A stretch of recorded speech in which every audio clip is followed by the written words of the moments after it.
Hello guys, আমি সৌভিক। আমি আপনাদের দেখাতে চলেছি যে খলিশানি কালীতলার মোড় থেকে কিভাবে আপনারা খলিশানি কালী মন্দিরে যাবেন এবং মন্দিরটি ঠিক কোন রাস্তায় পড়ে। আসুন দেখা যাক। তো আমরা পাশে একটা চায়ের দোকানে এসে চাও খেয়ে নিলাম। এটি হলো আমার ড্রাইভার। চলুন শুরু করা যাক। এটাই হলো সেই মায়ের মন্দিরে যাওয়ার গেট। পুরোপুরি 80% তৈরি হয়ে গেছে, আপনারা দেখতেই পাচ্ছেন। গেট থেকে মায়ের মন্দির খুব বেশি দূরে নয়, আপনারা পারলে টোটোয় করে আসতে পারেন। টোটো এলে মায়ের মন্দিরে যেতে 5 মিনিট সময় লাগবে। আপনারা হেঁটেও আসতে পারেন, সোজা রাস্তা।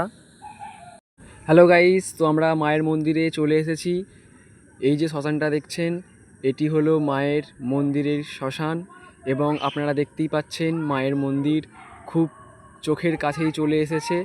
তো চলুন মায়ের মন্দিরে প্রবেশ করা যাক। আমরা মন্দিরের ভিতরে প্রবেশ করছি।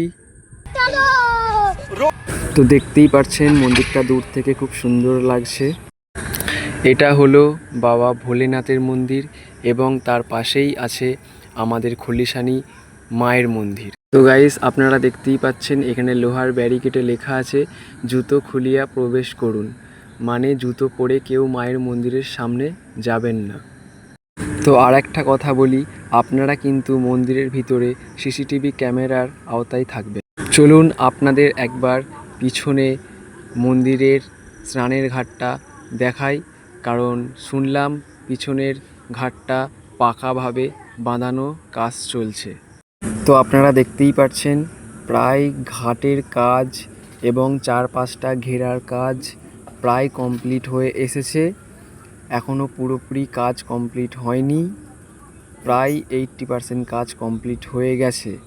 তো মেন যে ঘাট সেটা দেখতেই পাচ্ছেন, সেদিকে বড় ঘাট এবং আমি ঘাটের কাছেও এসে দেখাচ্ছি। তো ঘাটের পাশেই আছে সেই মহা নিম গাছ, যেখানে অনেকে এসে দড়ি বেঁধে মানত করে যায়। আপনারা দেখতেই পাচ্ছেন ঠিক মন্দিরের পিছনেই আছে সেই মহা নিম গাছ। তো চলুন এবারে মায়ের মূর্তি দর্শন করা যাক।